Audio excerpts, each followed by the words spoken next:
semuanya, kembali lagi kita belajar bersama dengan Teacher Eva. Hari ini kita akan belajar tematik tema 1 subtema 3 pembelajaran 6 tentang daur hidup lalat, menyelesaikan soal perkalian cara bersusun, dan memberikan saran dengan bahasa yang santun. Baiklah, kita awali pembelajaran hari ini dengan berdoa ya. Silakan berdoa di hati kamu masing-masing. Let's pray. Amen. Apa yang bisa kamu lihat pada tayangan ini anak-anak teacher? Iya, ada tumpukan sampah, kemudian ada lalat. Nah, kita akan belajar bagaimanakah lalat bisa berkembang biak menjadi banyak dan apa ya bahaya yang ditimbulkan oleh lalat. Ayo kita baca bersama. Nina dan ibu makan siang bersama. Selesai makan, Nina membantu ibu merapikan meja makan. Setelah meja dirapikan, ibu selalu menutup makanan yang ada di meja makan dengan tudung saji. Tujuannya agar makanan tidak dihinggapi lalat ataupun hewan lain. Lalat adalah hewan yang membawa penyakit karena suka hinggap di tempat-tempat kotor. Kita dapat sakit perut jika makan makanan yang dihinggapi lalat. Lalat ada banyak di sekitar kita, apalagi di tempat yang berbau busuk, misalnya di tempat sampah. Lalu bagaimana lalat dapat berkembang biak menjadi banyak? Ayo perhatikan daur hidup lalat ini ya anak-anak teacher. Daur hidup lalat ada 4 tahap. Yang pertama telur, kedua larva, ketiga pupa, dan kemudian menjadi lalat. Lalat berkembang biak dengan bertelur. Lalat biasanya bertelur di tempat yang hangat, misalkan di atas timbunan sampah atau di atas makanan yang terbuka.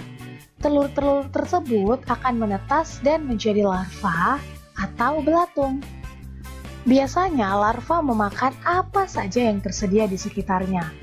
Larva lalu berkembang menjadi pupa. Pupa ini sejenis kepompong ya anak-anak teacher. Setelah 4-5 hari, lalat akan keluar dari dalam pupa dan kemudian lalat akan kembali bertelur. Demikianlah nanti daur hidup lalat ya anak-anak teacher. Ada juga hewan lain yang daur hidupnya memiliki persamaan seperti lalat. Contohnya yaitu kupu-kupu. Kamu bisa melihat kupu-kupu juga memiliki 4 tahap ya. Telur, larva, pupa, dan menjadi kupu-kupu dewasa. Tetapi tentu saja kupu-kupu dewasa ini dari pupa dia berubah menjadi seekor kupu-kupu yang cantik. Nah, anak-anak teacher, sekarang kita mau berdiskusi. Tumpukan sampah merupakan tempat berkembang biak lalat. Selain itu, sampah juga menimbulkan bau yang tidak sedap. Juga menyebabkan lingkungan kotor. Nah, ketika lingkungan sudah kotor, itu dapat berpotensi menyebabkan banyak penyakit. Coba perhatikan keadaan lingkungan kamu anak-anak teacher. Bagaimana keadaannya? Apakah kamu merasa nyaman tinggal di sana? Apakah lingkungan kamu bersih atau kotor? Menurut kamu, siapakah yang bertanggung jawab menjaga kebersihan lingkungan tempat tinggal kamu? Yes, that's right. Kebersihan lingkungan itu adalah tanggung jawab kita semua ya.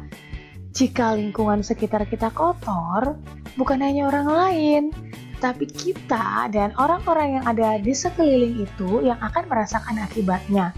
Kita akan merasa tidak nyaman. Oleh karena itu, kita harus bekerja sama dalam menjaga kebersihan lingkungan dan wajib mengingatkan orang lain dengan cara yang santun jika ada orang lain yang mengotori lingkungan kita atau sebuah lingkungan ya anak-anak teacher. Lalu menurut kamu, bagaimana contoh memberi saran yang sopan?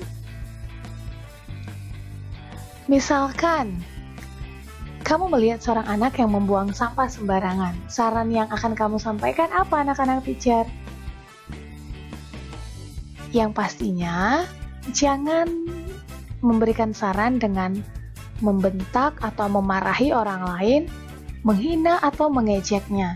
Tapi kamu bisa memberikan saran dengan bahasa yang santun. Misalkan, teman, lebih baik sampahnya dibuang ke tempat sampah karena dapat merugikan orang lain, juga merugikan diri kita sendiri. Selain dengan menegur atau memberikan saran secara langsung, kamu juga bisa mengingatkan orang lain melalui sebuah poster. Poster berisi gambar dan tulisan. Tulisan dalam poster adalah informasi penting yang ditulis singkat dan jelas. Ayo anak-anak teacher berkreasi dengan membuat sebuah poster. Buatlah rangkuman dalam bentuk poster. Kamu dapat membuatnya di sebuah kertas karton, kemudian hiasilah semenarik mungkin. Kamu bisa menuliskannya sesuai dengan informasi-informasi yang diberikan di buku tematik kamu, halaman 91 bagian Ayo Berkreasi. Teacher Eva akan menunjukkan contoh poster. Ini dia contoh posternya. Hal penting apa saja yang ada di dalam teks poster tersebut? Yang pertama, kita bisa lihat ada informasi tentang daur hidup lalat, kemudian tempat hidup lalat atau makanan yang sudah dihinggapi lalat. Dan di poster ini juga kamu bisa melihat bahaya yang ditimbulkan oleh lalat, yaitu sakit perut. Kemudian ada kalimat ajakan untuk menjaga kebersihan. Nah, untuk membantu kamu, Teacher Eva akan memberikan contoh juga. Ini beberapa contoh poster untuk menjaga kebersihan lingkungan. Ayo silakan berkreasi anak-anak teacher. Nah, dalam menjaga kebersihan pastinya tempat sampah sangat diperlukan ya. Suatu sekolah akan menyediakan banyak tempat sampah. Sekolah tersebut terdiri dari gedung SD, SMP, dan SMA. Jika di setiap gedung akan disediakan 37 tempat sampah, berapa banyak seluruh tempat sampah yang harus disediakan? Anak-anak teacher, kamu bisa menyelesaikan ini dengan menggunakan perkalian. Nah, sebelum kamu menyelesaikannya dan untuk membantu kamu menyelesaikannya, Teacher Eva akan memberikan contoh lain, yaitu 213 kali 4 dan 36 kali 15. Bagaimana dengan cara perkalian bersusun panjang? Kita mulai pertama dengan mengalihkan satuan dengan satuan. Dari atas ya, 3 kali 4. Nah, di cara bersusun panjang ini, kamu tidak menggunakan sistem simpan, tetapi kamu tuliskan hasil setiap perkaliannya.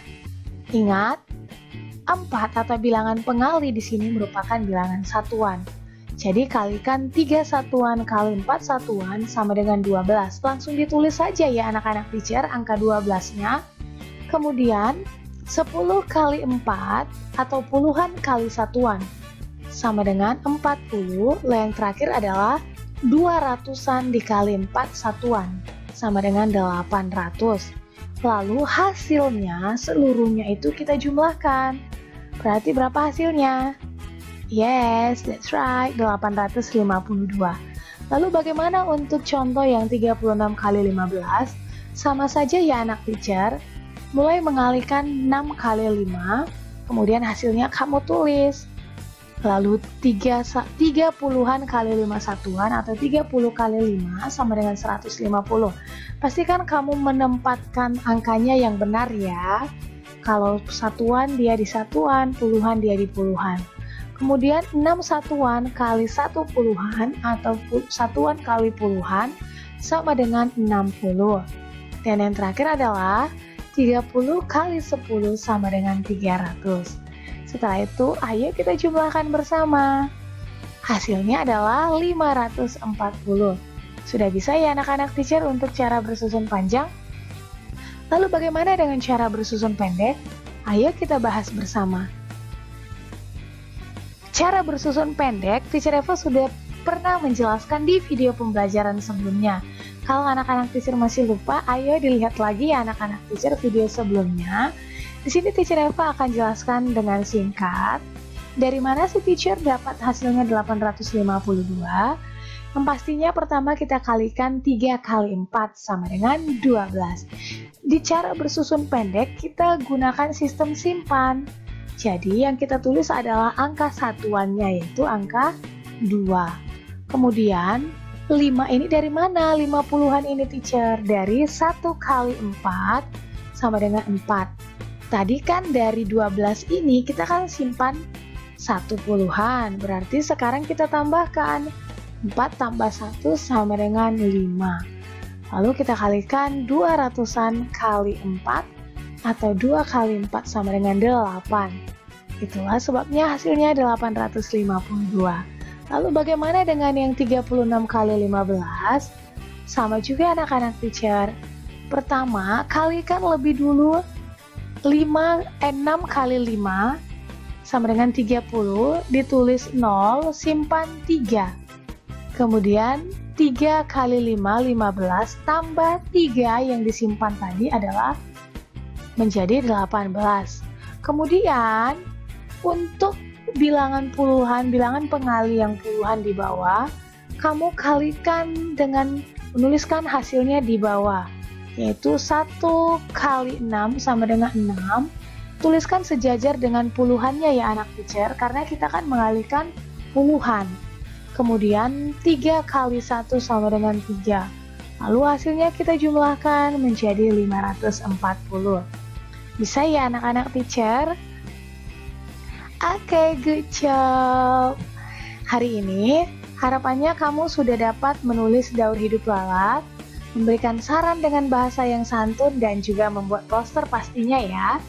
Dan menyelesaikan soal perkalian dengan cara bersusun panjang ataupun pendek. Baiklah anak-anak teacher, silahkan kerjakan ayo berlatih kamu halaman 93 sampai dengan 94 ya.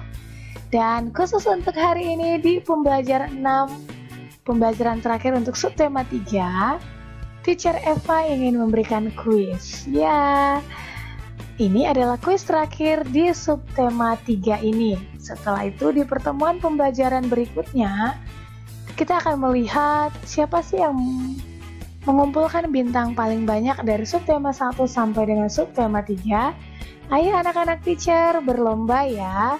Nah, ini dia jawaban kuis di tema 1 subtema 3 pembelajaran 3 sebelumnya. Kemarin, Teacher Eva sudah katakan akan memberikan 15 bintang. Ini dia anak-anak yang berhasil mendapatkan 15 bintang di pembelajaran 3 kemarin. Ada Zepan, Kelvin, Noah, Kevin Cipta, ada Anaya, ada juga Maggie, Adrian Kenjo, Machiko, Grace, Riren, Junindro, dan pastinya masih ada juga anak teacher Felicia, Lorenzo, Ray, William, Ruben, Immanuel, Teresia. Good job anak-anak teacher. Untuk anak-anak teacher yang belum menjawab, ayo silakan berlomba menjawab kuis kita hari ini. Kamu punya kesempatan mengumpulkan 15 bintang untuk hari ini ya. Ada 3 pertanyaan, silakan kamu jawab dengan teliti. Untuk nomor 3, kamu cukup langsung tulis tahapannya saja ya. Misalkan dimulai dengan telur, kemudian apa tahap berikutnya. Kamu cukup tulis telur, koma, titik-titik, koma, titik-titik, koma. Baiklah anak-anak teacher, demikian pembelajaran hari ini. Kita akhiri pembelajaran hari ini dengan berdoa. Silakan berdoa di hati kamu masing-masing. Let's pray. Amen. Sampai bertemu di video selanjutnya ya anak-anak teacher. Selalu jaga kesehatan dan pastinya tetap setia berdoa. Jangan lupa pastikan kamu sudah like, share, dan berikan jawaban kamu di kolom komentar kita. Dan pastikan kamu sudah subscribe ya. Untuk subscribe cukup sekali saja anak-anak teacher. God bless you.